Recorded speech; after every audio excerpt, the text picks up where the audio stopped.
Good evening, everyone, and welcome to a special program tonight with Paul Apostolidis.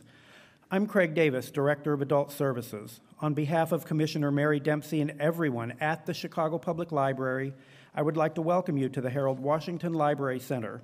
This is just one of nearly 80 locations of the Chicago Public Library system with neighborhood branches throughout the city. And please, don't forget to visit us online at chicagopubliclibrary.org. Now, before we get started, I have just a few announcements. This program is being recorded for Chicago Public Radio's Chicago Amplified. Chicago Amplified is a web-based audio library of diverse educational events recorded throughout the Chicago region. You can hear this program again or other interesting and informative public programs by going online to chicagopublicradio.org/amplified. We're also very happy that Chicago's CAN TV is also filming tonight's event. Now, at this time, I'd like to ask everyone to please turn off all electronic devices and please do refrain from any texting during the program. Tonight, we're happy to have many co-sponsors for the program. Introducing our author tonight, along with those partners, is the man who really brought this event together, Danny Postal. Danny is Communications Coordinator for Interfaith Worker Justice, an organization that campaigns for the rights of low-wage workers and is one of the principal sponsors of this evening's events. Danny is also the editor of The Common Review, the magazine of the Great Books Foundation, and is the author of the 2006 book, Reading Legitimation Crisis in Tehran, which Afshin Malavi of the New America Foundation called a masterpiece of moral and political criticism. Danny is also the co-editor with Nader Hashemi of the new book, The People Reloaded, The Green Movement and the Struggle for Iran's Future, which Ali Mirzapazi of New York University calls the most impressive collection of writings on one of the most inspiring and democratic movements of our time. So now, please join me in welcoming Danny Postal. Thank you.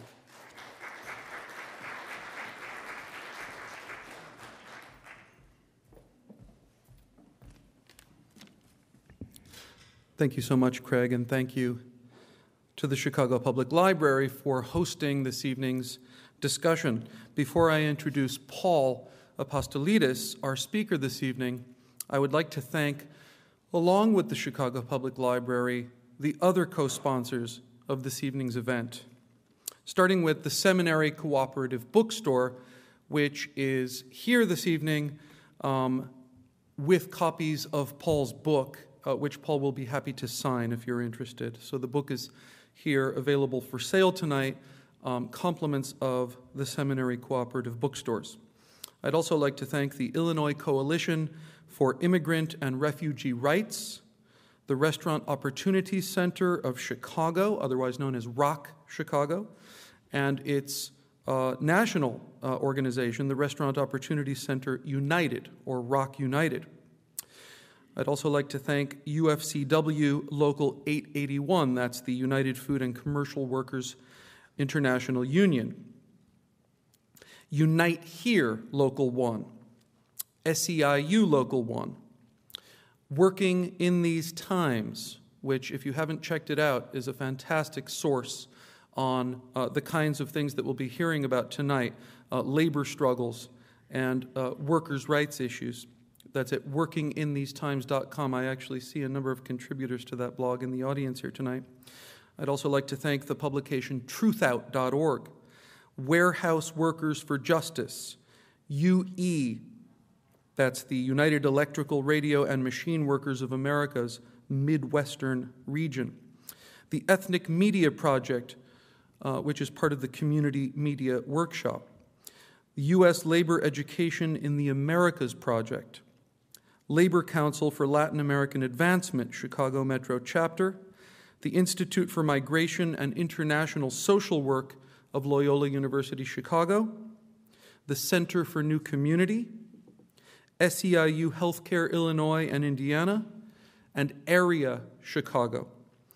But I'd like to call special attention to an organization called Arise Chicago, which is connected to Interfaith Worker Justice where I work. It's one of the affiliate organizations that belongs to IWJ's national network of worker centers and religion labor groups. And I'm going to introduce my colleague and friend, Shelley Ruzicka, from Arise Chicago, who's going to say a few words about the organization before I introduce Paul. Shelley Ruzicka.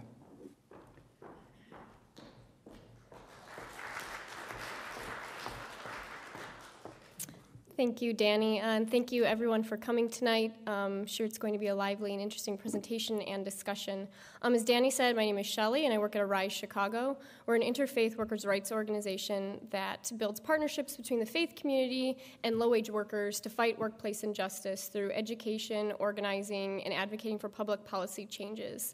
We were founded in 1991 by a group of clergy hoping to help lift workers out of poverty, seeing that no one who's working a job should have to go to a homeless shelter or a soup kitchen in order to just get by. And then in 2002, we opened a worker center, which works primarily with low-wage immigrant workers who are being exploited on the job. We see anything from wage theft, which you see there's a book out front titled Wage Theft in America, when workers don't get paid the minimum wage or overtime or don't get paid at all, to discrimination based on gender, religion, ethnic origin, or language, or health and safety problems. Workers getting injured on the job, and instead of having their bills paid for by the company, are often fired or mistreated in some other way. And so we see these types of things every single day. Some of the stories that we're going to hear specifically in this struggle are the types of stories that we see on a daily basis. And while we know there are a lot of tragic things happening to workers in the margins, any low-wage worker, we find it has to do a lot with what industry you work in. There was a low-wage worker study done on a national level. Some of that data was from Chicago specifically, and the Chicago data tells us, even those of us working in this line of work were shocked to hear that in Cook County alone, on a weekly basis, low-wage workers are robbed of $7.3 million. Not every year, every week. So while this is very tragic, there are also many stories of hope, like we're going to hear today, about workers organizing and doing something about that. And that's what we do at Arise Chicago, especially in our worker center, is partnering with low-wage workers, many immigrants, documented and undocumented. We don't ask, it doesn't matter under labor law, but working with those people at the margins, working in the lowest paid, least regulated industries, and finding those grains of hope of workers who have said that they've had enough or they're willing to stand up for justice, even sometimes that might risk losing their job. So by partnering with low-wage workers since 2002, we're one small community organization, small but mighty. We've helped workers recover over $4.6 million in wages and compensation. So we're going to hear some tough stories and some stories of hope. So it's one thing to remember that workers in our county are being robbed of millions of dollars a week, but a lot of workers on the margins are fighting back. If you'd like to learn more, we do have our newsletter out in the front. You can sign up for our email if you ever want to hear about actions that we're taking directly in probably many of your neighborhoods and you want to join us in workers' struggles as allies. Please sign up for our email to get those action alerts. And we also have our Workers' Rights Manual. It's the only material of its kind that provides all labor law, federal and state law, in easy-to-understand language. And we have in English, Spanish, and Polish available also at the front table for a donation. And if your union or community organization or church or congregation would like more copies, please contact us and we can get more of them to you. So thank you so much for listening. We're really excited to be here and to participate in this presentation and hope to have a lively discussion about workers on the margins today and what they're doing to fight back. Thank you. Back to Danny.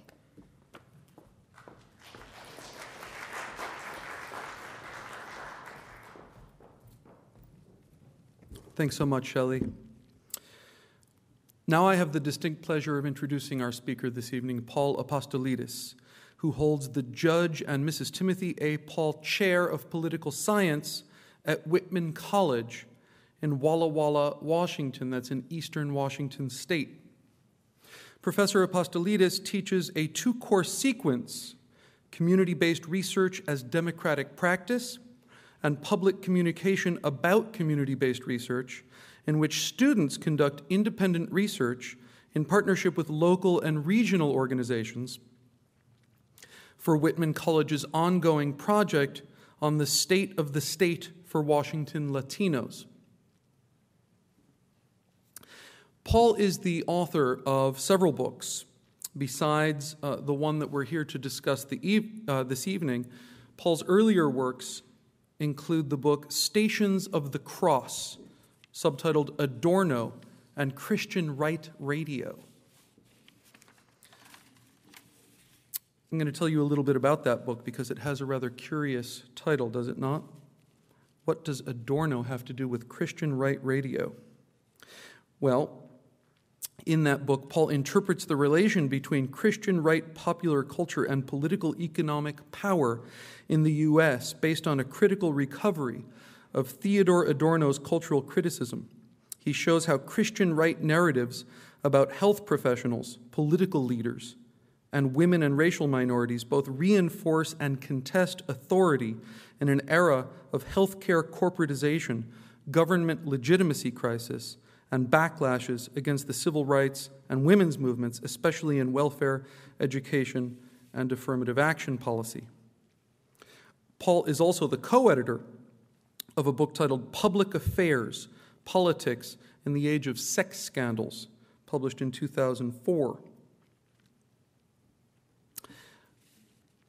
Paul's next project is called Immigrant Day Laborers and the Politics of Precarious Time, in which he analyzes the global capitalist crisis from the vantage point of migrant day laborers, with an emphasis on the temporal, spatial, and racial features of workers' everyday lives. He investigates dimensions of urban day laborers' work experiences that can catalyze political resistance through interracial and multicultural alliances. He employs interviews and participant observation of immigrant worker centers in Seattle and Portland in dialogue with critical theory, critical geography, and subaltern studies, which is very much an expansion of the book that Paul has just published that we're here to discuss this evening, which is titled Breaks in the Chain: What Immigrant Workers Can Teach America About Democracy. I will let Paul discuss that book himself, but I will simply say about it, I will quote from one of the blurbs on the book's jacket from Romand Coles of Northern Arizona University, who said, "Theoretically illuminating, politically engaged, and of vital importance, Breaks in the Chain lucidly intertwines subtle reflections about the ways immigrants negotiate and contest power with the interview narratives in a riveting manner. It exemplifies the very best of contemporary political theory." So without any further ado, I hope you'll join me in giving a warm Chicago welcome to Paul Apostolidis.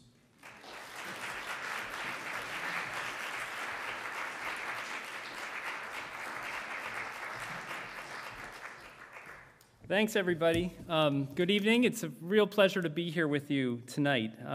I want to thank Craig and everyone from Chicago Public Library here for making this event possible. I especially want to thank Danny Postel with Interfaith Worker Justice for arranging this wonderful opportunity to be with you all this evening. And also, it's just a real genuine privilege to share this stage with Shelley from Arise, and with Danny. Okay, so I'm going to talk for about 45 minutes and then show you some images up here, and then I would be very happy to stick around and take whatever questions you might want to ask, and we can have a discussion among us about some of these interesting issues. After many years of growing pressures, it seemed as though the last Congress was finally poised to move ahead on comprehensive immigration reform. Once again, however, our federal legislators delayed efforts to carve out a new path to legalization for the millions of people who are living and working in the United States without documents. But regardless of whether immigration reform passes Congress this year, the latest in a succession of long national debates about immigration is certainly well underway. The basic question of legalization will not go away. In the media, in the blogosphere, in state legislatures, and in local communities, heated discussions are still taking place and will continue to take place about whether and how to legalize the millions of people who are living here unlawfully and what the conditions are for full participation in American society. Tonight, I'd like to suggest that policymakers and people of goodwill think more critically about the basic terms in which the public debates about immigration are being waged right now. Many of you are doubtless familiar with the key questions that legislators and advocates have asked when they've debated federal immigration reform. Should those who seek legalization be compelled to pay a fine in punishment of their prior evasions of the law? Should they be compelled to learn English to assure Americans that they'll be able to assimilate into American culture? And as America opens the door to millions, what new security efforts should be undertaken along the border to keep millions more from entering the country unlawfully and to locate and expel people, there we go, already here unlawfully? Now, notice the pattern of relations that all of these questions set up. In all of these matters, it is we, the Americans, who are acting, and they, the undocumented immigrants, who are responding, being made to behave in certain ways or locate themselves in certain places by an agency, by which I mean a capacity to act, that it's presumed they themselves do not possess.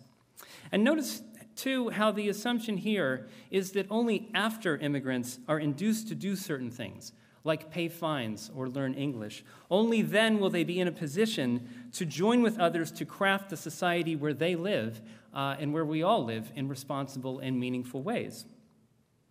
Well, what I will suggest this evening is that a better immigration policy will result if leaders and ordinary people pay more attention to the types of agency that immigrants exercise all the time and that already help make our society what it fundamentally is. And to make these capacities of immigrants concrete for you, I'm going to talk specifically about the role of immigrants in the production and consumption of food in the United States. So my talk tonight has two parts. In the first part, I'll talk about how immigrants act as agents who feed other people's bodies. And in the second part of the lecture, we'll look at how they are agents who have much to teach others about the meaning of democracy. Now, most of us know that immigrant workers are heavily concentrated in the food economy, as restaurant workers, as farm workers, as dairy workers, and as employees in the food processing industries. And when I began my research for this new book, Breaks in the Chain, I set out to interview dozens of workers in one industry in particular that has come to rely heavily on immigrant labor since the 1960s, and that's the meatpacking industry. So this is a good place to talk about my work here in the city of Chicago. The stories that these immigrant workers told my research assistant and me as we collected their oral histories offer much to contemplate as the current immigration debate moves forward. These were the life stories of people who had grown up in Mexico in better times and then left as the consequences of the global shift to neoliberalism began to unfold. In Mexico, that meant rising unemployment, food scarcity, and diminishing educational opportunities, along with accelerating migration to the United States and the fraying of community and family bonds. These were the stories of people who had braved the hazards of crossing the border clandestinely in an era before there were armed vigilante groups like the Minutemen. And it was also before U.S. crackdowns on immigration had shunted migrant traffic off into the mortally perilous terrain of the Southwest desert. But it was still a time when crossing the border without documents usually meant risking your life. Then, after some years of working mostly in the fields and after becoming legalized, these individuals had found jobs working in this country's most dangerous industry. They worked at a major cattle slaughterhouse and a beef processing facility that was owned until 2001 by IBP and is now owned by the Tyson Foods Corporation. Tyson is the world's largest producer of fresh chicken, beef, and pork. And its plant near Pasco in eastern Washington state is also one of the most dangerous places where you can work in this entire country. It has a rate of serious job-related injuries exceeding 25%. According to some data that was run recently. This means that more than 1 in 4 workers every year will be injured on a job to such a serious extent that the company will give that person a day off work and report the injury to the Occupational Safety and Health Administration in an industry where we know that reporting is is suppressed, that there's vast underreporting. So finally, the stories that we gathered came from people who had done something rare among immigrant workers today, although it is part of a long historical legacy. They had organized themselves politically, creating a movement that lasted 10 solid years. Together, they took control of their union, Teamsters Local 556, and they democratized its internal structure. They fought to make working conditions safer in the factory and to give workers the courage to defend their rights on the job. And they reached out, too, to consumers, to small business owners, to students, to religious people, to animal welfare activists, and others, to try to formulate a common public plan of action that would make meat production safer and healthier for everyone. So, whenever our federal lawmakers can get out of their Tea Party straitjackets and go back to debating a new legalization process, I think they should be curious about what life has been like for this last group, this last cohort of immigrants to go through a process of this sort. And the stories of these Tyson workers tell us some interesting things in that regard. What happened to the people who got legalized in the last major wave of legalization in 1986-87? Well, much as they had done before getting their papers, they ended up producing the food that nourishes Americans' bodies under conditions that damage their own bodies. Let's look more closely at the relationship between the bodies of immigrants and the bodies of more economically and racially privileged groups in the United States today.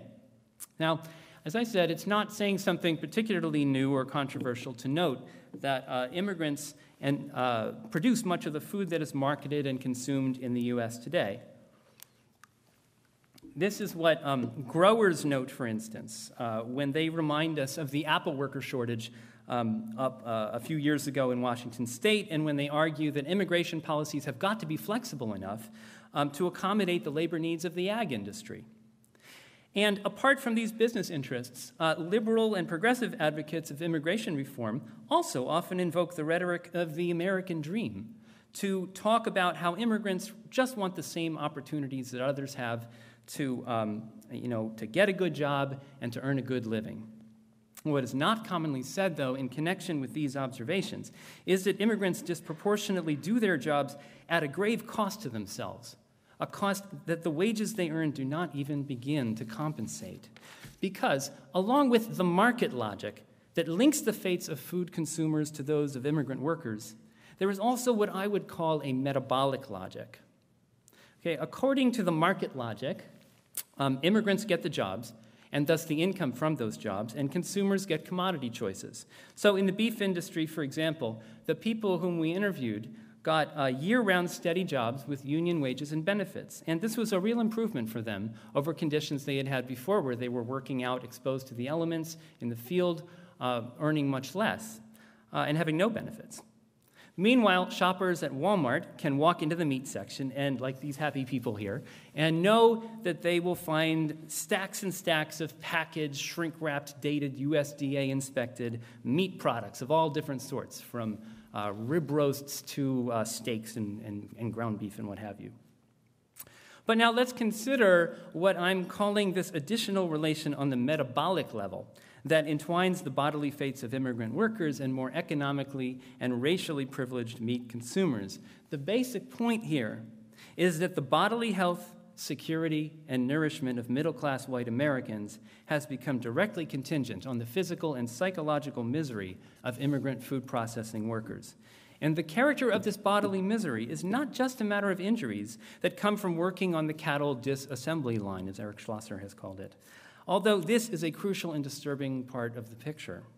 Rather, the exposure of immigrant bodies to heightened risks of mortality and morbidity is a systematic process. It occurs over time, it extends over many varied locations, and it has multiple components.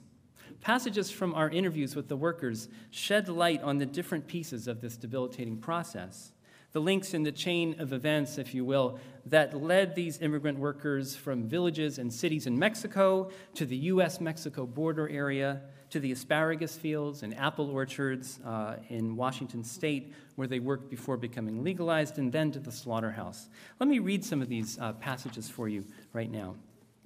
Here's how a man whom I call Gilberto Rivera in the book described his harrowing experience riding in a van that was packed body to body when he tried crossing the border for the first time. He said, "We had the feeling that we were starting to run out of air. We were breathing, but it was hot air, steam like in a sauna. The trailer had no air conditioning. It just had a little hole in the floor. And when it was running along, a little bit of air came in. But all these desperate people wouldn't keep to one side so the air could come in. They all wanted to be in front of the little hole. And then the desperation of all those people started to spread to the others." Fast forward from a border crossing to the stories about working here without documents, like this one from a man I call Pedro Ruiz.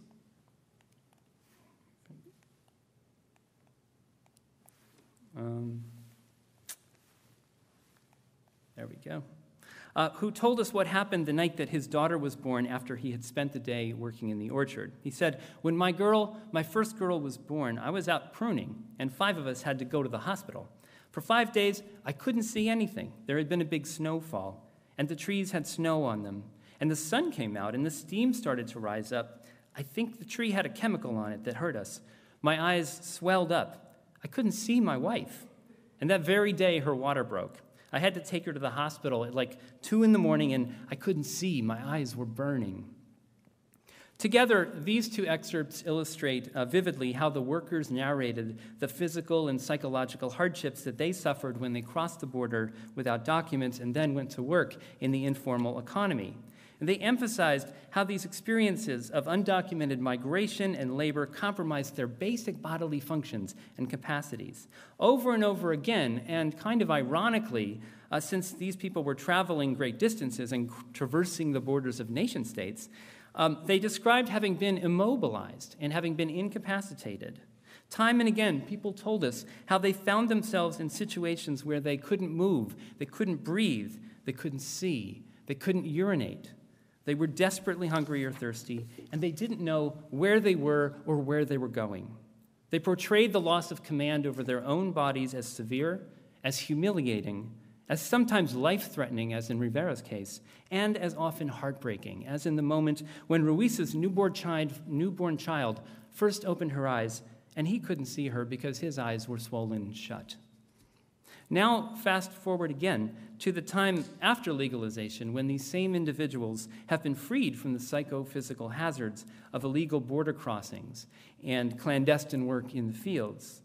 But now they're exposed to different forms of bodily endangerment and psychological distress in the slaughterhouse. Now, just briefly, a few words about why it is that meatpacking work is a place where health and safety problems abound here in 21st century America. Back in the early 20th century, in places like Chicago, meatpacking workers used to do much more highly skilled butchering jobs. They had to make multiple cuts, in particular, on the same hunk of meat, and there wasn't so much automation. But in the 1960s, IBP made major innovations that revolutionized the industry. IBP's plan was to earn higher rates of profit by mechanizing and by intensifying the division of labor. This meant de-skilling workers' jobs down to where each worker would just make one cut on a piece of the carcass over and over all day long. And IBP also much more thoroughly automated the labor process.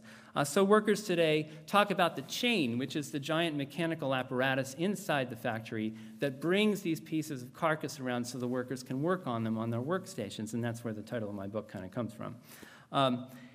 So for example, in processing, the worker stands there with a big hook in one hand and a knife in the other hand, and the chain is going by, and he grabs a piece of meat off the chain, plunks it down, makes the cut, hangs it back up, and does the same thing to the next one, and the next one, and the next one, in movements that are measured and scientifically engineered down to microseconds, over and over all day long.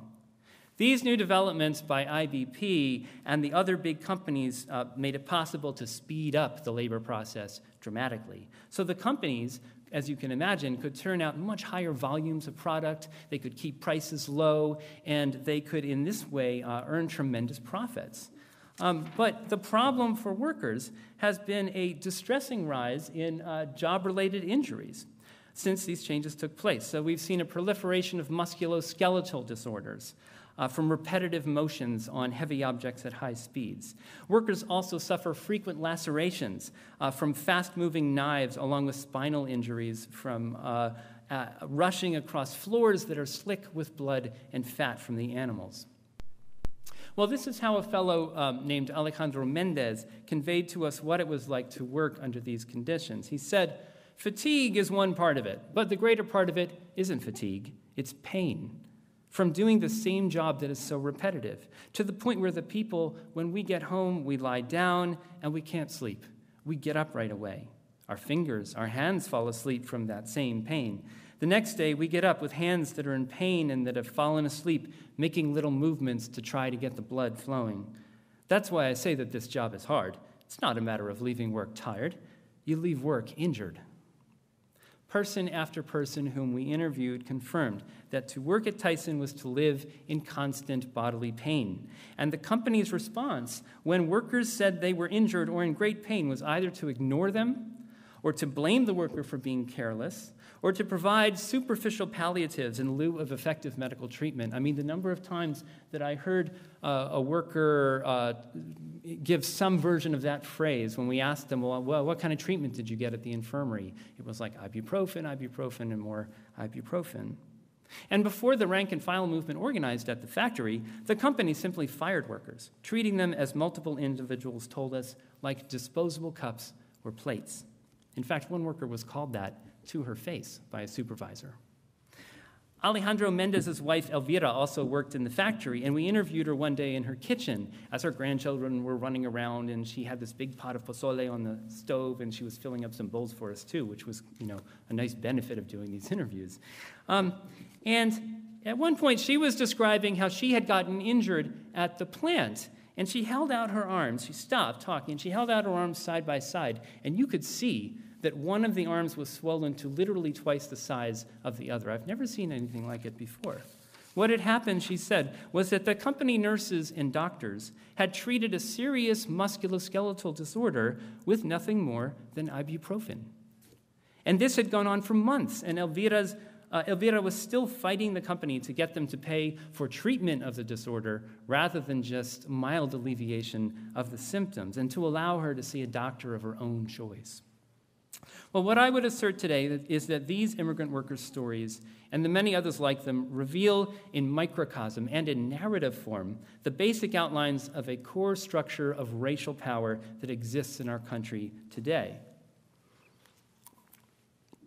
In the words of the French political philosopher Michel Foucault, it is biopolitical power, power that governs the life chances and the physiological well-being of mass populations, power that differentiates these conditions for the racially privileged from those of racially subordinate groups like these Mexican immigrant meatpackers, to the grave disadvantage of the latter.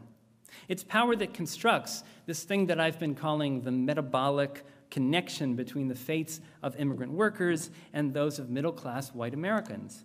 And it's racial power that also operates through broader social stories that Americans like to tell themselves about public policies and corporate practices. And these are stories that are out there, in our public culture, and they don't seem to be about race on the surface, but they really are. And I want to talk about that for a few minutes. Let's think about some of these broader backstories that lie behind the workers' disturbing narratives about danger and debilitation. So to begin with, in the background of the workers' stories about skirting close to death and enduring traumas on the border, there are the fully bipartisan stories about how Americans have to secure our borders through, it seems, never-ending deployments of police, military, quasi-military, and carceral forces. The U.S. immigration system keeps making cross-border travel harder and harder on the bodies of immigrants. And like it or not, the bodily damages that people sustain crossing the border are part of the food production system on which America depends. It's the perversity of this situation that I want to underscore, because you'd think that to bring people here to do these horrible jobs, we'd make the road as plush to travel as possible. We'd do everything that we could to strengthen people's bodies so that they could endure what lies ahead. I don't know, free clinics with the Chicago Bulls trainers, or maybe coupons for Whole Foods or something like that. Instead, it's just the opposite, right? We make the journey ever more tortuous, ever more life-threatening, so that people can finally make it here only to subject their bodies to a whole new set of ordeals in the slaughterhouse. Well, likewise, behind the people's stories about their jobs at Tyson, about working in pain, getting injured, and having treatment denied or delayed, there are a number of wider institutional backstories. One is a familiar story about how there are how there are certain jobs that Americans just cannot or will not do, but that somehow are supposed to be perfectly fine for immigrants to do. These are the jobs that carry higher occupational safety and health risks, and that have fewer health and retirement benefits, or simply none at all. And white middle-class Americans thrive relatively on jobs with better health plans and lower chances of job-related injuries because immigrants are channeled biopolitically into the more damaging jobs. Here's another backstory to the narratives about immigrants' misery in the slaughterhouse. It's the story about getting government off our backs, reasserting the rights of private property, and counting on the market rather than on those bureaucrats to protect the health and well-being of working people. Meatpacking companies and construction companies told that story 8 years ago when they led the passage of a state ballot initiative that abolished an ergonomic standard in Washington state that was considered a model for state ergonomics plans across the country. The result was that the jobs for the people whose stories you just heard lost a chance of getting safer relative to the jobs that white middle-class America keeps for itself.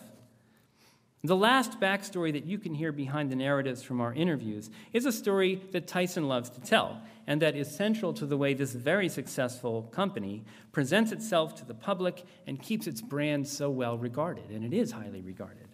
It's a story about nourishing America, and in PR statements like this one here, eating beef symbolizes the solidity of family life. It also offers a fantasy of power, right? See that word power there, power-packed protein, that generates all of the abundance and the prosperity of the American economy.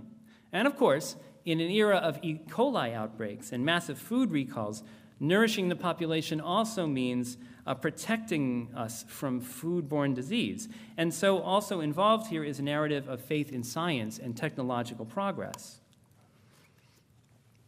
But for immigrant workers, this same American dream of a protein-packed and sanitized diet means a labor process that is a nightmare of pain, debilitation, and disease for people like Gilberto, Alejandro, Elvira, and Pedro. And it's also a dream about making families strong, Tyson's dream, that sadly relies on an immigration process that severely disrupts migrants' family lives through lengthy separations.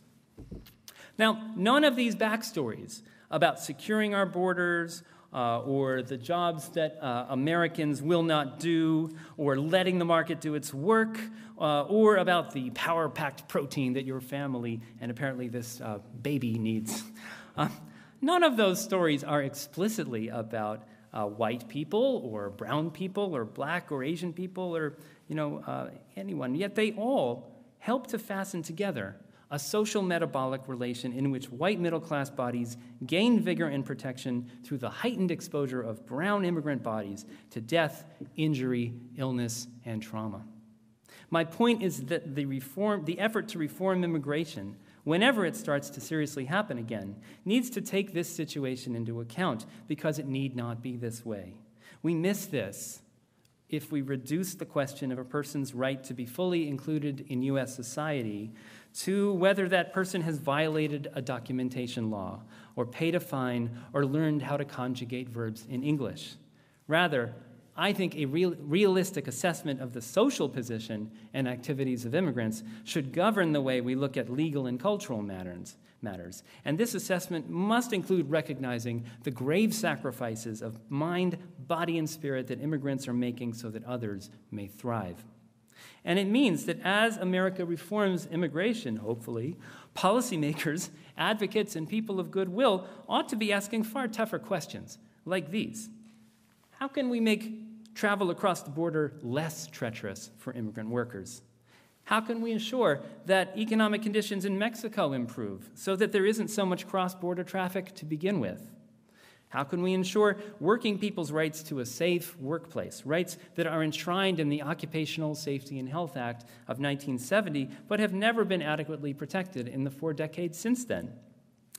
How can we imagine a legalization process that, far from penalizing immigrants for evading the law, looks frankly at the punishing conditions they have already endured so that others have ready access to fresh meats and produce? And finally, how can we change our culture of feeding ourselves so that this culture recognizes the social and the racial price of that burger on the dollar menu at McDonald's? A new immigration policy that looks those issues squarely in the face, that is what I would call comprehensive immigration reform. The final issue that I want to talk about tonight concerns the manner in which the new policies and cultures like these should be developed, and the role of immigrants themselves in that process of change. Given that the subtitle of my book, Breaks in the Chain, is What Immigrant Workers Can Teach America About Democracy, you might well suppose that I have something to say about that. And what I've been trying to show you so far is that through the travels they undertake and the labors they perform, immigrant workers are helping to create this bifurcated structure of racial power and privilege in meat production and consumption. Immigrants are agents in that process, not just passive objects. And now, kind of skipping through here, I want to add that immigrant workers also help to generate the political legitimacy that this system of biopolitics enjoys, and in turn, they can supply a crucial part of the political momentum to change it, although they cannot do so on their own. So I want to close by reflecting on the politics of narration, and I mean here the narratives of immigrant workers. One of the fascinating things about sifting through the interviews and the transcripts from the interviews that my students did was discovering the subtle variations and the major patterns in the workers' accounts of their situation. You've already heard a couple of examples of one of those patterns. Think back to Gilberto Rivera's story about nearly suffocating in the van as he was being taken across the U.S.-Mexico border. This is a good illustration of one very common current in the narratives. And this is a story about immigrants who are rendered completely helpless by overwhelming, perilous forces they can neither foresee, nor understand, nor do anything to affect. And many people spoke about working at Tyson as though this, too, meant being just a plaything of blind fate or an object of purely despotic power. For instance, when they talked about feeling helpless to do anything when supervisors forbade them from using the bathroom, which was a really big problem before the union mobilized, or feeling compelled to work themselves far past the point of endurance that they knew their bodies could handle in order to try to keep up with the speed of the chain. The politics of this narrative frame, I would argue, is that it encourages a kind of despairing adjustment to the biopolitical system because an alternative becomes literally unimaginable. So there's a little bit of irony here. I'm saying that even when workers represent themselves as being totally without any capacity to affect the world around them, precisely by talking about themselves in this way, they are acting on the world in ways that have real effects. But there were also other different kinds of stories the workers told about their circumstances on the border, in the factory, and in the movement that they organized.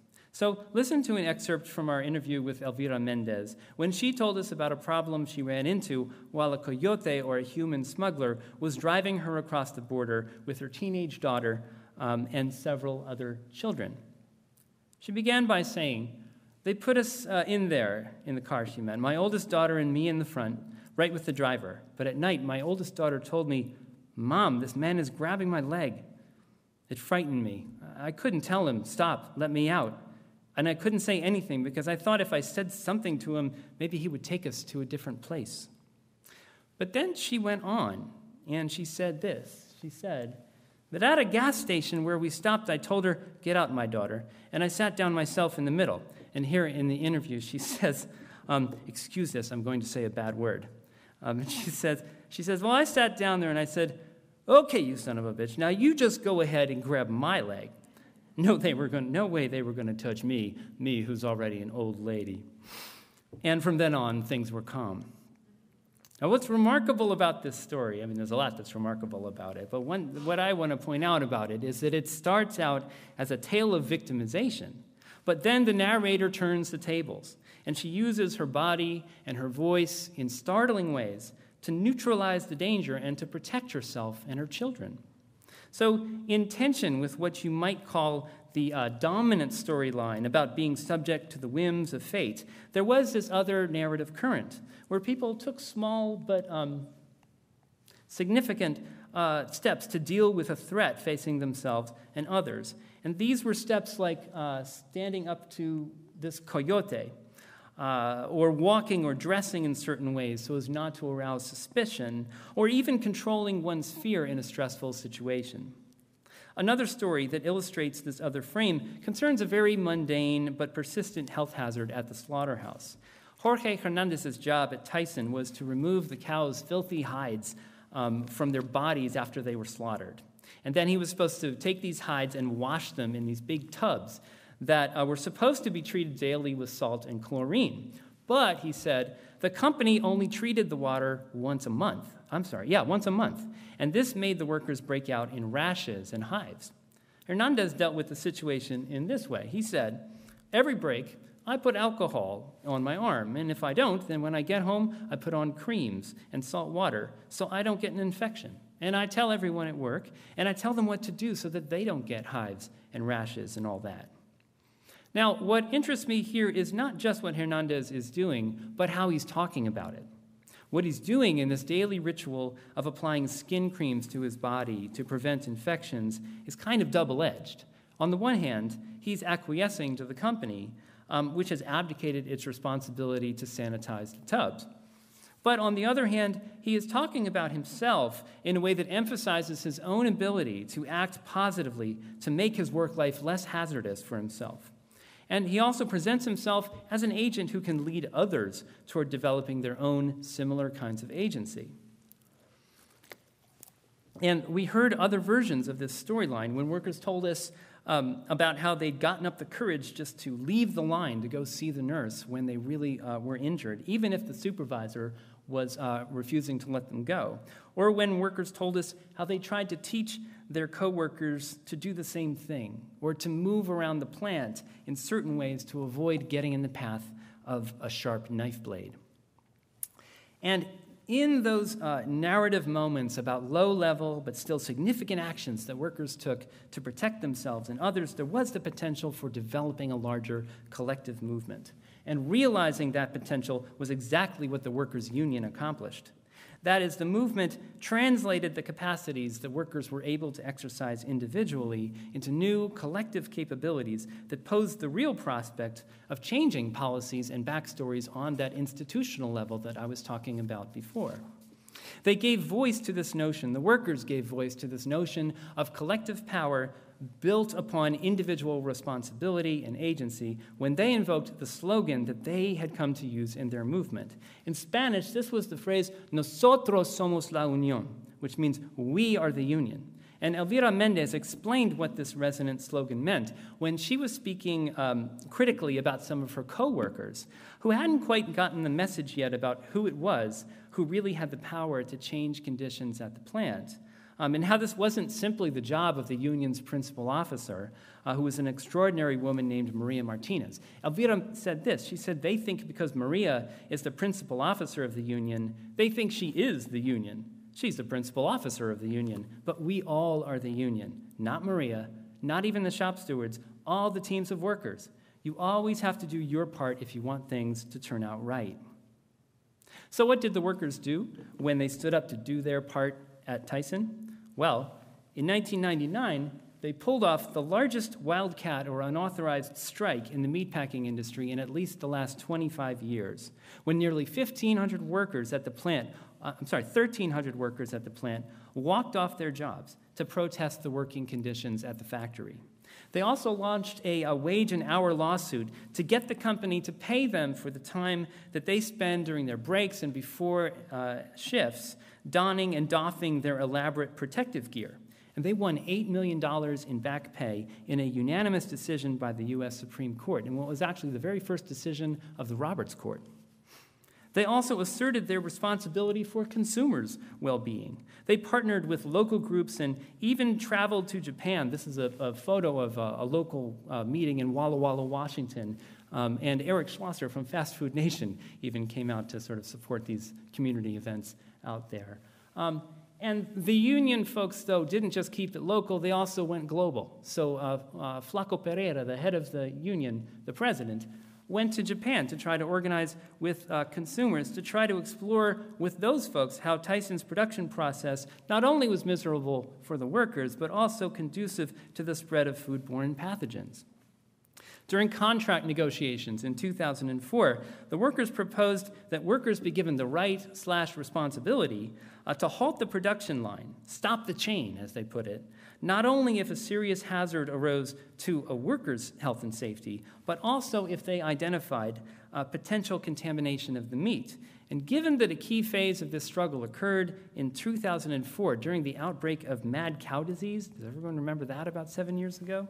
It's not hard to see how tangible social benefits could result from workers like these folks self-consciously and self-confidently taking on the role of people on the front lines of ensuring food safety. And it was this same spirit of collective power based on personal responsibility that made Teamsters Local 556 truly a model of democracy in action after the workers reformed it. For one thing, after the transition, many more union officers, that's who's up in this picture, were elected by the members rather than appointed. And many more workers voted in those elections.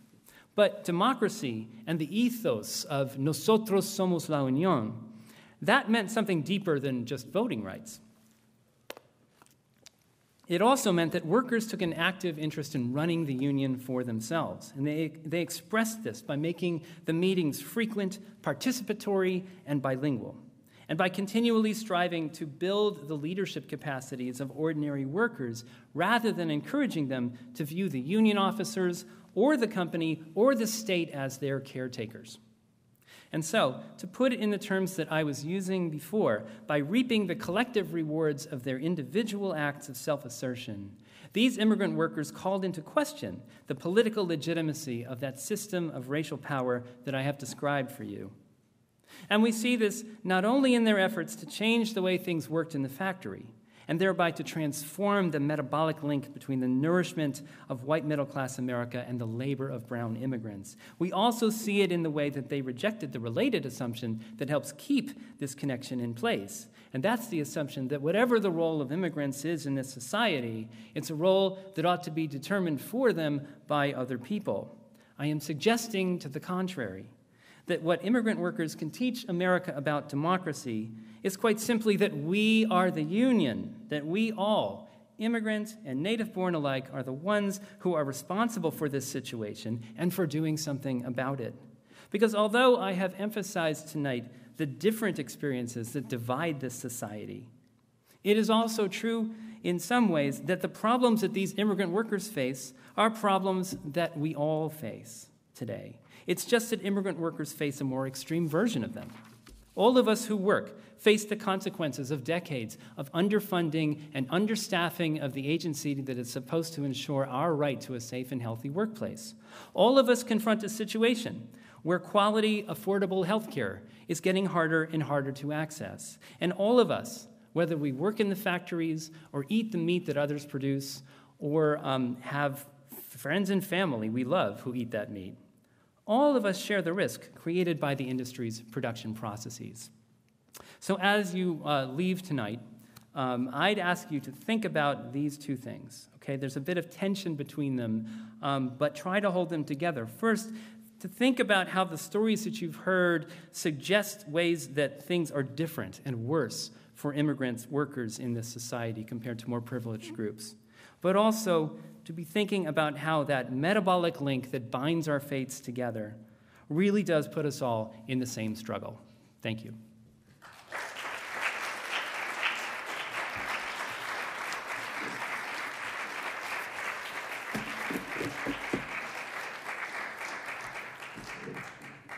So, are there any questions out there? Yes, and I'll repeat the questions back because there's no microphone, so yeah, just speak up loud and clear. Yeah, I'm sorry. I actually have more of a comment. Sure.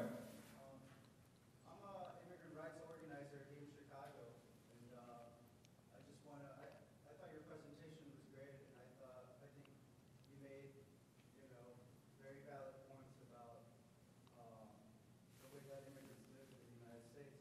I just want to invite everyone to come learn about what it is that all workers can learn about immigrant workers and super exploitable workers at the May Day rally for international workers' rights. It's going to be May 1st. It starts at Union Park, just like every year. We're going to march to Pilsen. You're all welcome to come, and I just want to say that, well, I forgot what I was Let me just. Come march with us and meet struggling workers, because I think that's the best place to meet your allies and your friends that are going to help us collectively get over some of these humps caused by economic crisis and political crisis. Thank you very much for that. Thanks for being here. Just to repeat that for the recording. So this gentleman is from a local immigrant rights organization and is inviting everyone to turn out for the May Day rally, May 1st, starting at Union Park and marching from there. Yes, down front. I've read that a lot of the immigrant workers send remittances home and homes will eventually retire to their home countries. Now, whether you approve it or not, a lot of them can't use false Social Security numbers. What happens to the millions or even billions paid into Social Security through payroll deduction that they'll never be able to collect? And in effect, does this help subsidize Social Security? For others, right. I think that's a really good point. That's another important aspect of this biopolitical relation that I'm talking about. So the question was, knowing about the millions, perhaps even billions of dollars in remittances that immigrant workers send back to their countries of origin every year, and knowing that a lot of the wages that workers earn in this country, even though the money may go to support themselves and their families in other places, they are often paying into Social Security and Medicare, right? What happens to that money that those workers themselves don't get to take advantage of when they retire late in life? And I think you kind of answered your own question. They don't get to take advantage of it. It goes into the system that goes to meet the needs of others. That's another racial imbalance in the system that it's important to note.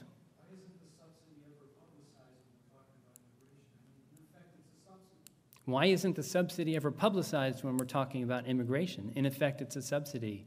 I agree with you, and I think that this is something that needs to be stated much more forcefully in the current debates that are happening in the House, especially as more conservative members of Congress are talking about trying to, quote-unquote, reform Medicare and Social Security. It has to be part of the picture. Yes, down front here.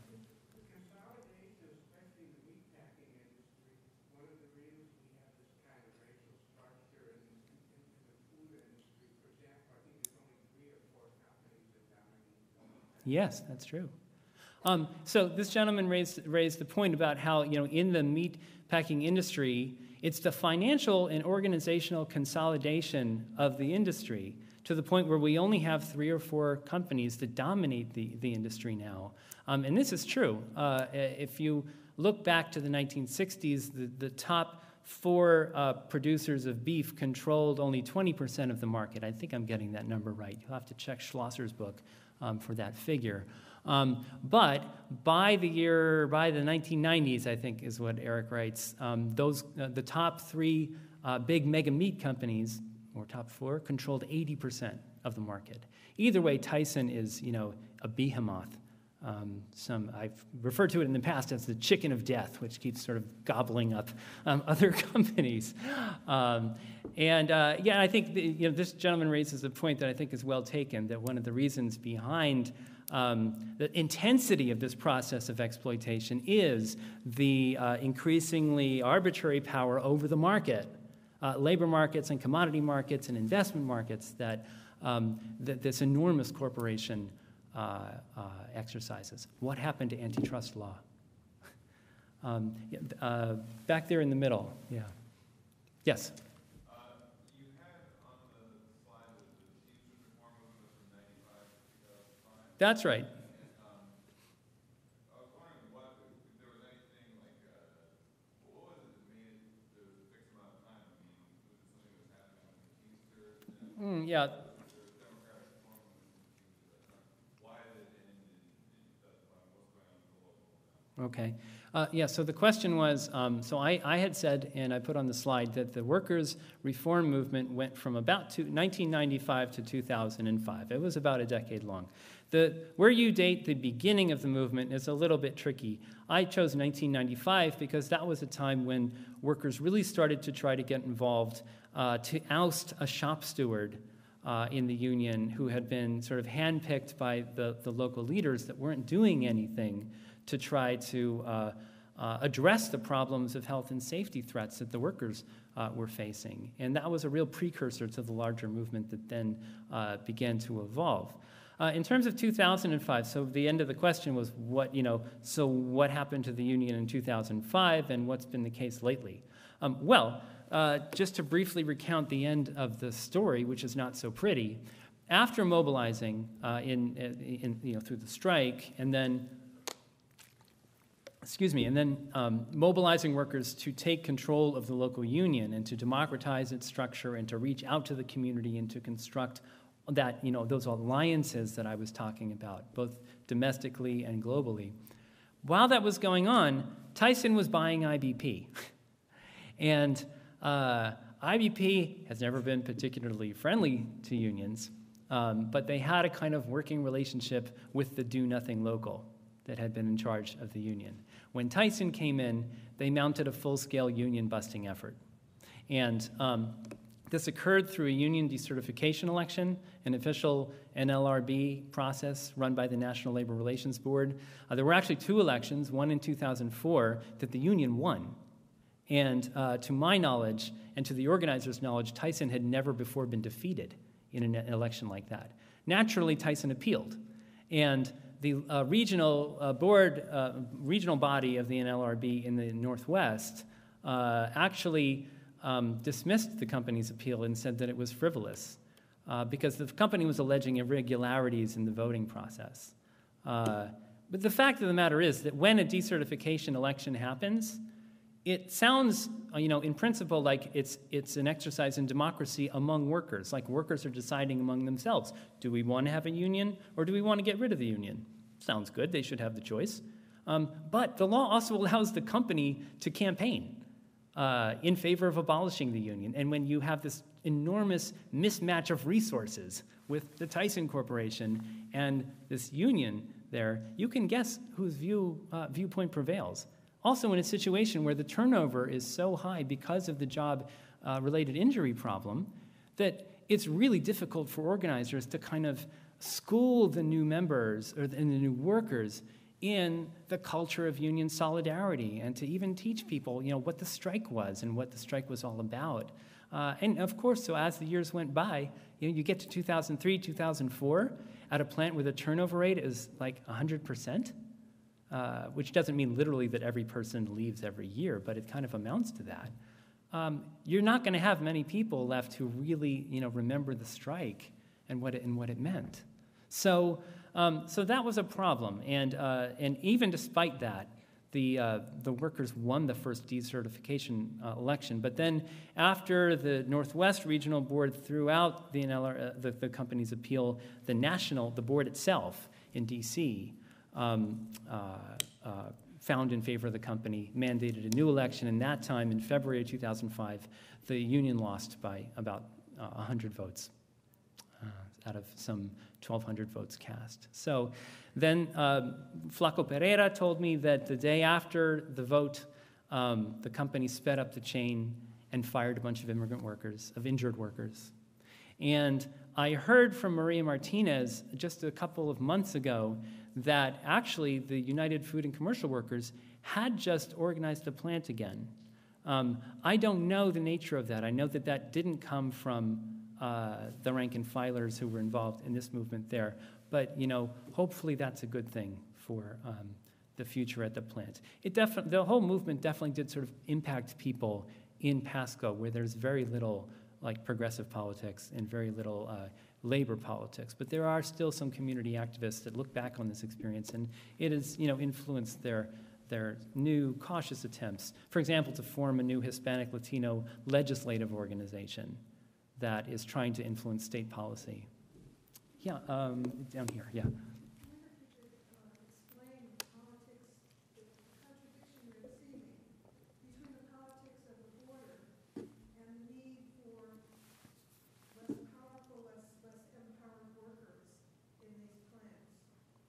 Yeah, so she asks how can we explain better this contradiction between the politics of the border, by which I take it you mean, border security and the expulsion of people, militarization of the border, the contradiction between that and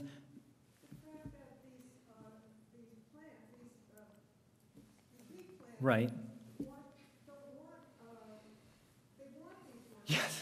Right, and the fact that the industry depends so strongly and so structurally on immigrant workers. It does appear to be a contradiction, doesn't it? I think actually that this analysis of this is one of the things I get from thinking about this in terms of this idea of biopolitics, right? That part of you have a more docile, a more compliant workforce when you subject people systematically over time to, so it's not just a matter of the work process itself being intolerable, but a systematic, extended process of exposing people to a situation of, a constant set of traumas.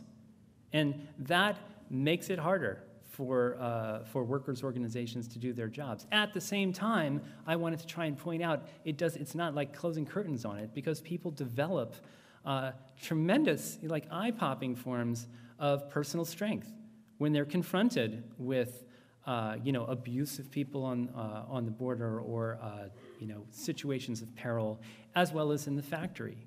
Part of my argument is that people draw a lot of courage from these experiences. And, I come from a family of Greek immigrants, and we've always heroized the people, my grandparents who came during the Balkan Wars in the teens and, brought with them only what they could carry, and then set themselves up in the United States and ended up becoming, going to college and becoming doctors after spending years working all night in Johnson & Johnson in New Brunswick, New Jersey, or in tire factories in Boston. And, it was just so moving for me to hear people share their stories about the kinds of courage and fortitude that they had been able to muster, when they were confronted with, truly treacherous circumstances all along the way. And so, I want to point out that aspect of the story as well. Yes, sir, in front. I think the other part of the decertification story is, of course, that the Hoffman administration wasn't particularly interested in keeping Americans in Okay. oriented local union inside the Teamsters. Yeah. Particularly since they were very democratic. The Teamsters were a democratic union. Right. And Maria Martinez, I believe, was on the leader slate. There you go. In 2001. And of course, the Teamsters have a lot of money that they don't use for organizing or defending their locals, especially if they were reform workers. Okay. Remembered as part of the story. Absolutely. So this gentleman is adding what I left out before, not intentionally, just as a desire to try to keep things rolling. But you're right; it's a crucial part of the story. It's a part of the story that some people have difficulty understanding. But in addition to the Bush appointees at the NLRB and the Tyson Corporation lining up against this local union in 2004, 2005, all along, these rank-and-file organizers and activists were opposed by their own international union, by the International Brotherhood of Teamsters. And it's tough to talk about these things because it's like division within the movement, but it's really important. And as you pointed out, Maria Martinez, the leader of this movement, and eventually the principal officer of the Reformed Union, ran on the national ticket with Tom Leadham from Portland to oppose the James Hoffa Jr. Leadership of the International Brotherhood of Teamsters back in 1998, and I think she ran again in 2000, and Leadham too. And when things got rough, the International, instead of making things easier for the local, made them harder and did not support them. For example, when the companies stopped deducting members' dues from their paychecks. So it was kind of a trifecta between the International and the Bush administration and the Tyson Company that, led to the abolition of the Union. In light of that, it's even more remarkable that they actually won the first decert and lost the next one by only 100 votes. So, yes, sir. Can you say a few words about the mushroom industry and how well organized they are? So he asks if I could say a few words about the marching in the street. Mushrooms? I'm sorry. Okay. About the mushrooms I'm not sure I understand the question. The mushrooms in the street. Oh, industry. Okay. I heard marching in the street, and then I heard mushrooms in the street. I wish I could speak to the mushroom industry because I actually come from the Philadelphia area where there's, west of Philly and south, there's a huge mushroom industry that is largely reliant on immigrant workers. I'm sorry, it's just not an area that I have researched, but I think it certainly would be a good place to do more inquiries of this sort. Do you know something about the mushroom industry that you'd like to share? A few years ago in the paper, he read that conditions are atrocious. People have to work in the dark. And in very confined places.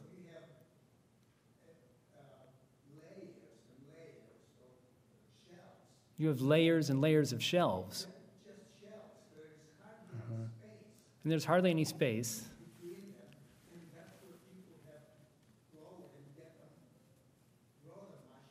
Hardly any space between them, and that's where people have to grow the mushrooms and pick them. Yeah.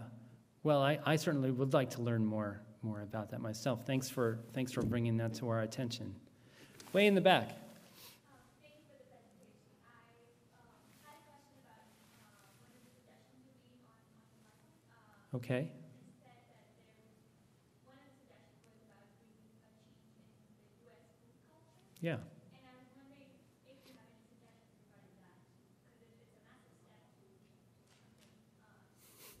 reform like this. And I'm curious if you have any suggestions. I really do. Yeah, I mean, I really got interested in this question in a couple of different ways. I mean, one, when I was in Walla Walla, there was a local community coalition that a number of us formed to try to work with the workers, called Safe Work, Safe Food. And we were just kind of thinking about it. So how do we link these two issues together so that people see the connections that are there on this metabolic level between the consumers and the producers? And I really think that's where it's at in terms of reforming the industry. And so it does lead you into the realm of consumerism and food consumerism, which of course has been a major area of public action lately. When I was living in Portland, Oregon, 2009, 2010, I mean, Portland is just awash in groups that are interested in, growing and buying and eating local, and farmers markets all over the city. I mean, it was great. But and then Slow Food Portland actually asked me. They came to me, and they're one of the leading slow food organizations in the country, and they said, we heard about your research. We know that there's a lot we don't know about labor, but we ought to know more about the labor conditions for food processing workers. So we organized a panel, and we had a number of us, myself, Mary Mendez, who works with an organization called Enlace, which is in the Pacific area, and it's kind of a binational labor organization that works especially with seafood workers down in Mexico, and also Larry Kleinman, who directs a wonderful organization, a farm workers organization in the Willamette Valley in Western Oregon called PECUN, or Pineros y Campesinos Unidos del Noroeste, the United Tree Planters and Farm Workers of the Northwest. And so it was really great, and I think there was a real sense there among food activists that there's something they don't know yet. The challenge, I think, is that a lot of food activists, the logical course of action is to sort of try and divorce themselves from the mega meat system, and so they feel like they've solved the problem if they stop eating Tyson meat, and if they support alternatives to the big factory farming and factory meat production system. And I, completely support those alternatives as well. But what does that mean? I mean, so then people kind of scratch their heads, and they're like, well, but what are the links between us and these immigrant workers and their conditions? If we're not eating at McDonald's, then what is it that binds us together? Well, I've tried to point out some of the things that bind people's faiths together, like a common exposure to the reduction of access to health services and a common increase of our risk of occupational safety and health threats.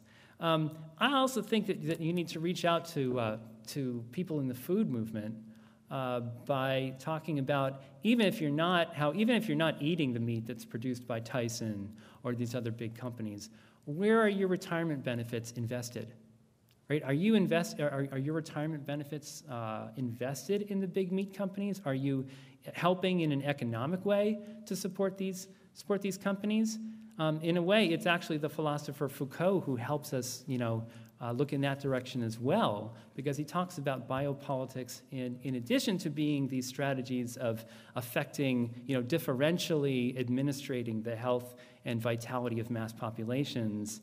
In the sense it has to do with hygiene and injury and death. He also talks about the political economic dimension, the financial dimension. So I think that's where we have to try and build those links between the people concerned about workers and the people concerned about the food we eat as well. Another one from the back. What kind of component? Oh.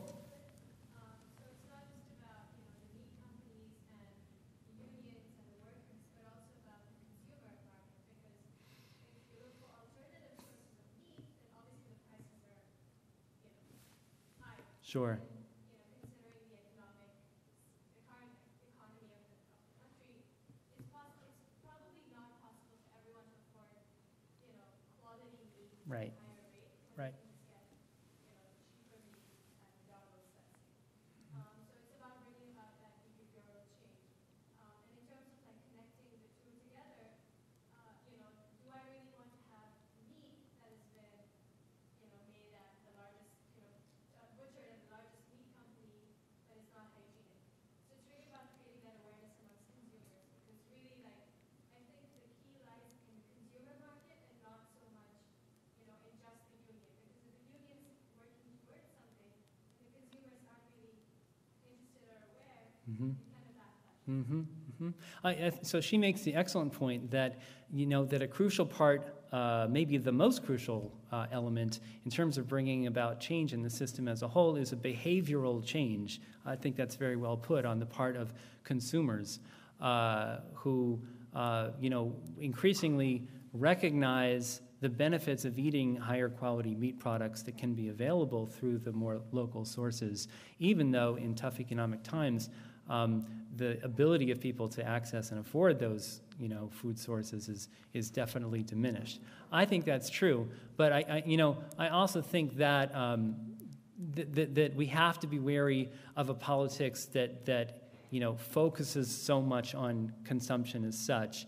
I think it's really about linking them together and helping them, because I think then people start to think about their own experiences as producers too. And the way that their own experiences as workers, may be sort of systematically distinguished from those of immigrant workers, but may also have uncomfortable parallels as well. And that produces, a richer and more ambitious social movement all around. Yeah. Okay, yeah.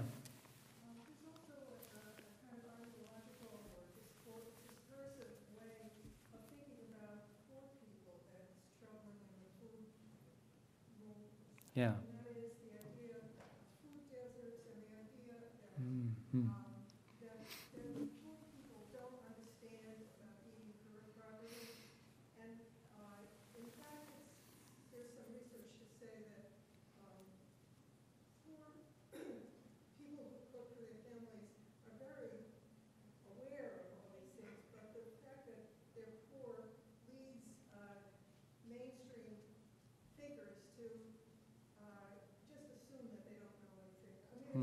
what he said, but just to Yeah. say that there's this kind of ideology, if only we thought right or shot right. Right.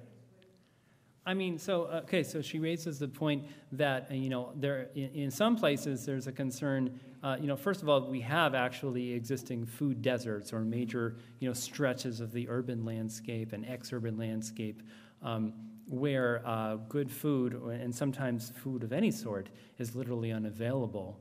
At the same time,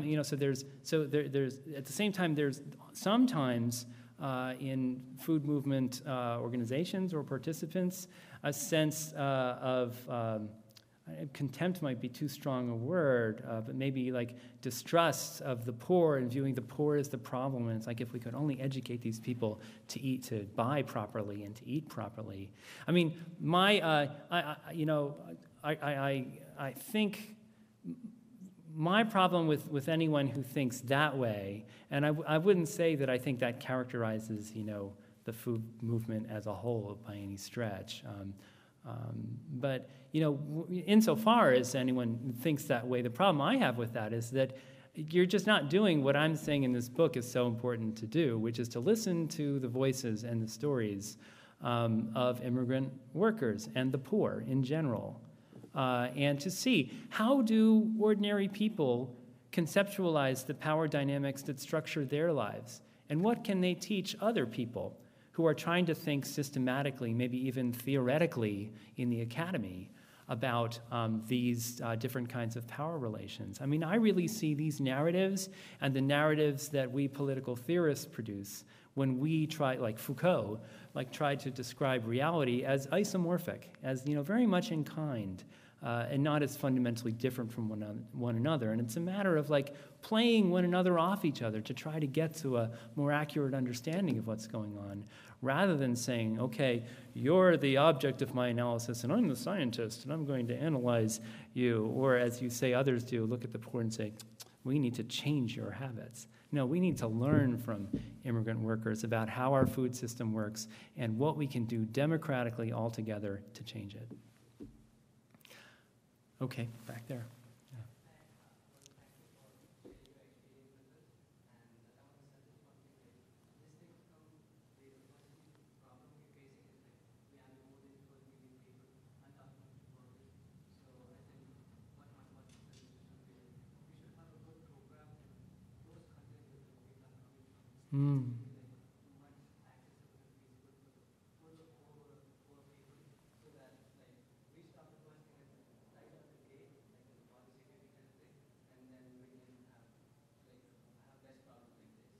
I'm sorry, I just didn't catch much of what you said because you're so far back there. I heard the part about needing programs in the countries of origin for immigrants, but I didn't catch what kind of programs you're talking about.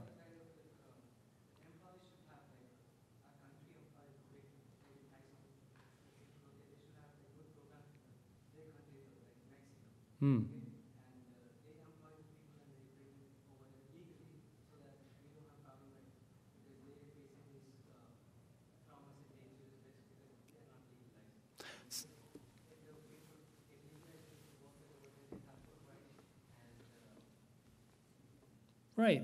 So his idea is, why not have a situation where companies that rely structurally on immigrant workers could go to these countries, recruit workers, and legally bring them over to work for those countries. What you're describing sounds an awful lot like a program that existed in the United States from roughly 1943, I think, or 44, until 1965.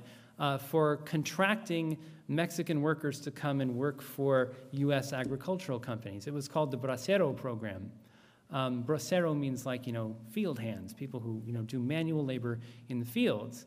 And this was something that businesses argued vociferously for and wanted and received a lot of support for from the State Department and from Congress in those years. Originally, it was just billed as a program to replace the labor of American soldiers who were fighting during World War II, but then it became institutionalized in the 1950s. The problem was that workers were brought over and specifically denied rights to organize. rights to advocate for themselves when they ran into problems like, okay, so Shelley before from Arise talked about the problem of wage theft. Wage theft was endemic for braceros in the 1950s and early 1960s. But workers who tried to stand up for themselves and tried to organize other workers to do something about it were summarily dismissed by their employers. Also, if you think about it, a lot of people propose a guest worker program, and I'm not saying this is what you're proposing, but what's out there is a discourse of, well, bring them here so they can work in this job for this company. But what about the freedom that most people assume we should have in a liberal society? And I mean liberal philosophically, like Adam Smith, John Locke liberal, right? Not liberal conservative.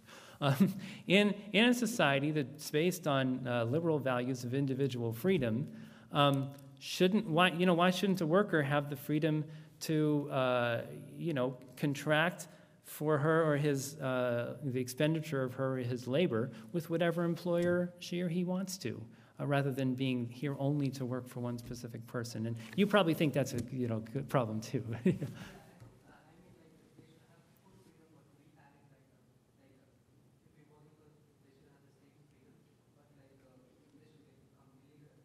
Legally, right.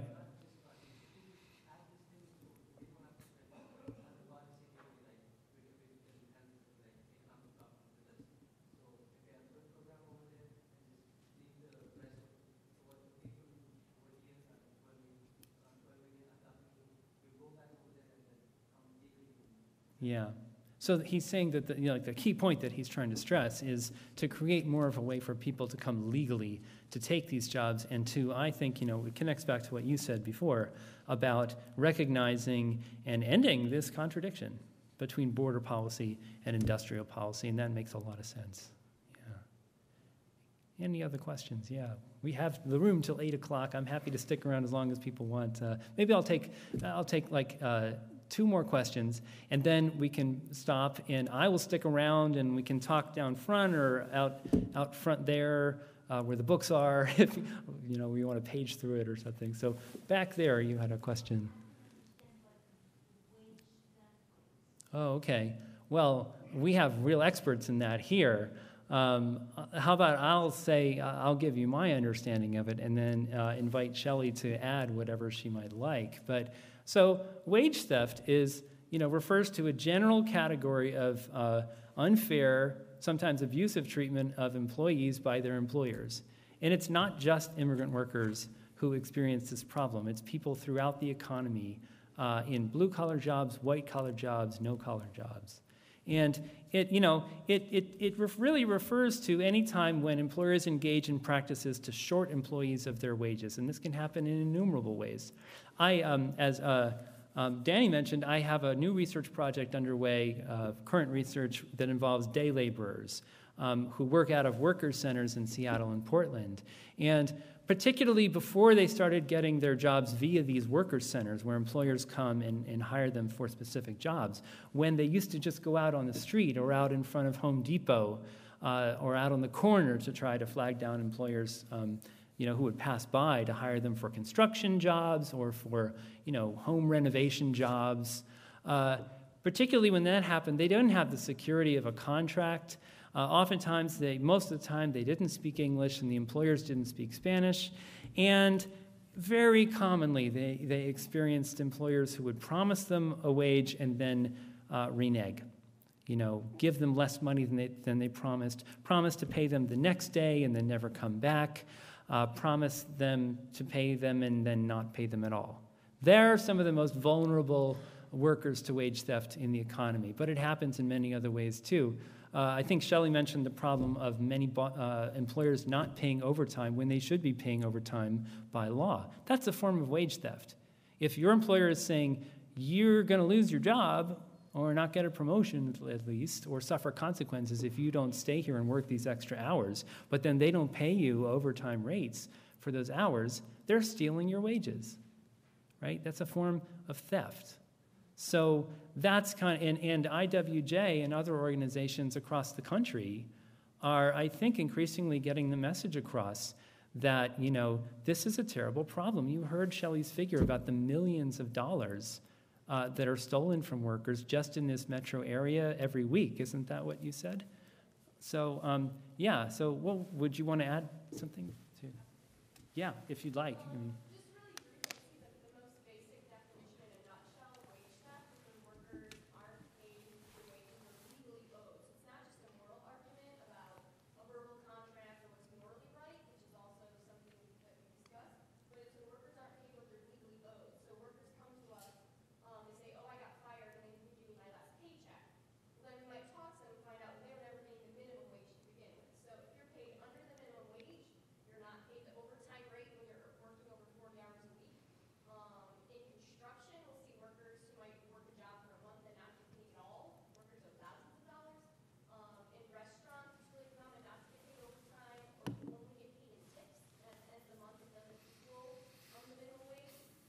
Or we saw an example of these factory workers in the meatpacking houses, the donning and doffing. If your job requires you to wear certain gear, they have to pay you for the time it takes to take that gear on and off. And a lot of times workers aren't allowed to punch in while they're doing that. Or maybe they always deduct a meal break from your paycheck even if you don't actually have time to take that break. So it's any time a worker is not paid what they're legally owed. And to clarify, sometimes people ask about do undocumented workers have those rights? And yes, they do. If you're working under the law, you have the rights. It's the same if you have papers or you don't. It's the employer's responsibility to check your documents. And after 3 days of your comment, you're working, you have all the rights as any other worker, whether you're born here or another country. You must be paid your wage, you must be paid overtime. And the reason that is important is because if we fail to do so, that's what undercuts wages. Instead of blaming workers for accepting lower wages, we need to be looking at the employers who are paying lower wages, and they're the ones that are undercutting wages for all workers. So that's why it's so important, rather than have a ceiling for wages, we need to lift the floor up. And in Illinois, several other states are actually talking about trying to raise the state level minimum wage. It's not a minimum wage. So I hope that helps. And our website and also IWJ's website has more information on wage stuff, what that means, if you're interested. Thank you. thank you. Any other questions? Okay, last question. Yeah. I was just wondering if you could talk about the role that the anti-immigration groups in the country play in this debate.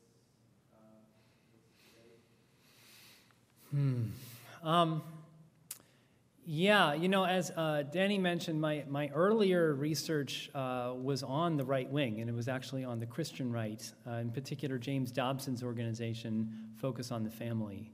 And I must confess, I haven't done a scholarly analysis of right-wing anti-immigrant rhetoric. So I don't really want to comment too much on it because I don't have the basis of expertise there. I am planning, though, to do some more work in this regard. Actually, I have a paper that I'm going to give this fall at our National Political Science Conference on the Tea Party movements and the role of anti-immigrant discourses within the Tea Party. I do know that, the Tea Party movement in some ways is a very centralized phenomenon in as much as it's driven by Fox News, but on the other hand is also in some ways very decentralized. I mean, there are different chapters and Tea Party organizations that are self-founded in different parts of the country. At least one Tea Party organization was founded, as a new morphing of a previously existing Minuteman organization into something else. And so there is a connection there. Beyond that, I'm not qualified at this point to say much more, but stay tuned. Thank you very much to everybody for coming tonight, for your great questions, and thanks again to Danny and to IWJ for making this all possible. Have a great night.